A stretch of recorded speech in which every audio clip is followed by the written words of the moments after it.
क्या है ये पिंक लिक्विड जिससे लॉस एंजलिस में लगी ये भारी आग को बुझाया जा रहा है? कई रिसर्चर्स का कहना है कि ये पिंक लिक्विड इंसानों के हेल्थ के लिए काफी ज्यादा हानिकारक है, इससे कैंसर हो सकता है और ये कितना प्रभावित है ये भी अभी तक नहीं पता चला है। तो इसका इस्तेमाल करना कितना जरूरी है या कितना नहीं, इस पर भी अभी बात करनी जरूरी है, क्योंकि ये हानिकारक केमिकल इंसानों के लिए काफी ज्यादा नुकसानदायक हो सकता है।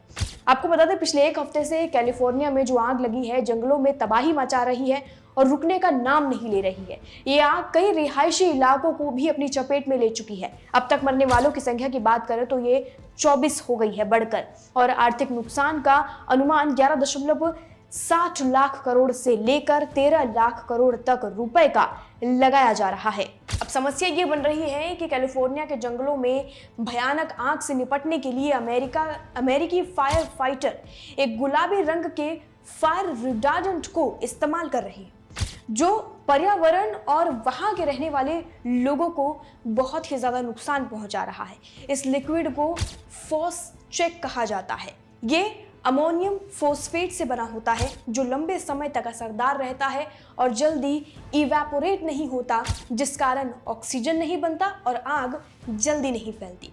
फॉस्चेक में गुलाबी रंग खासतौर पर इसीलिए मिलाया जाता है ताकि फायर फाइटर्स इसे आसानी से देख सकें और आग रोकने के लिए सही जगह पर इस्तेमाल कर सकें।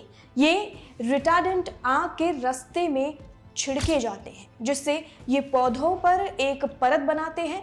ये परत ऑक्सीजन की सप्लाई को रोकती है, आग को फैलने से ये धीमा कर देती है, जिससे जीव और संपत्ति सब बचने की संभावना जो है इससे बढ़ जाती है। एनवायरनमेंट के विशेषज्ञों ने इस रसायन के इस्तेमाल पर चिंता जताई। 2024 में यूनिवर्सिटी ऑफ साउदर्न कैलिफोर्निया के रिसर्चर्स ने एक अध्ययन में एक रिसर्च में पाया कि फॉस्चेक में क्रोमियम और कैडमियम जैसी जहरीली धातुओं का इस्तेमाल किया जाता है। ये मेटल्स कैंसर और किडनी और लिवर से जुड़ी बीमारियां पैदा कर सकती है।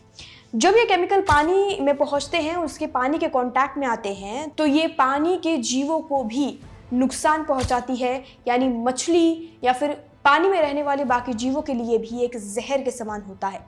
इसके अलावा फॉस्चेक कितना असरदार है, इस पर भी अब सवाल खड़े किए जा रहे हैं, क्योंकि अगर अमेरिका में कहीं भी आग लगती है तो इस पिंक केमिकल का इस्तेमाल किया जाता है। इसे बाकी आग बुझाने वाले तरीकों के साथ इस्तेमाल किया जाता है, जिसकी वजह से ये जानना मुश्किल हो जाता है कि ये अकेले पिंक केमिकल कितना असरदार है। इसकी प्रभावशीलता ढलान, ईंधन के प्रकार, इलाके और मौसम जैसी पर्यावरणीय स्थितियों पर अभी निर्भर करती है। क्लाइमेट चेंज की वजह से भी ये सिचुएशन और मुश्किल हो जाती है कि ये गर्मी में कितना असरदार है, बारिश में कितना असरदार है या ठंड में इसका कितना असर होता है, जिससे इसकी कैपेसिटी पर भी अब सवाल खड़े हो रहे हैं कि अगर इसका छिड़काव किया जाए तो आग कितने लेवल तक रुक सकती है और ये कितना असरदार होता है। जैसे जैसे तापमान बढ़ रहा है, जंगल की आग की संख्या और भी ज़्यादा बढ़ती जा रही है। इसी वजह से हवाई फायर रिटार्डेंट का इस्तेमाल भी अब बढ़ रहा है, जिसकी हम इस वक्त बात कर रहे हैं, यानी पिंक केमिकल। बात करें 2009 से 2021 के बीच की, तो अमेरिका में सरकारी, राज्य और निजी जमीनों पर 440 मिलियन गैलन से ज्यादा रिटार्डेंट का इस्तेमाल अब तक किया गया है। इससे एनवायरनमेंट में बड़ी मात्रा में जहरीली मेटल्स छोड़ दी गई है, जो एक नुकसान का माध्यम बन गया है इंसानों की हेल्थ को लेकर। गुलाबी रंग का फॉस्चेक रिटार्डेंट आग बुझाने में एक अहम उपकरण माना गया है, लेकिन इसके पर्यावरण पर असर और इसकी बेयरिंग कैपेसिटी पर सोचना जरूरी है। ये अंदाजा लगाना जरूरी है कि इसका असर कितना होगा।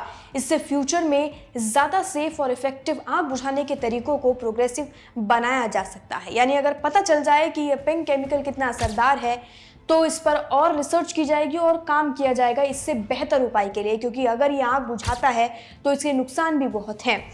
काफ़ी ज़्यादा इंसानों की सेहत को लेकर इस पर सवाल खड़े किए जा रहे हैं कि अगर इसका छिड़काव हो रहा है तो फ्यूचर में इसका इंसानों की सेहत पर किस हद तक नुकसान पहुंच सकता है। डॉक्टर्स सवाल खड़े कर रहे हैं। जानना काफ़ी दिलचस्प होगा कि आगे अमेरिका की जो सरकार है इस पर क्या स्टैंड लेती है, क्या कदम उठाती है। बाकी अपडेट्स के लिए और खबरों के लिए जुड़े रहिए और देखते रहिए लोकमत हिंदी।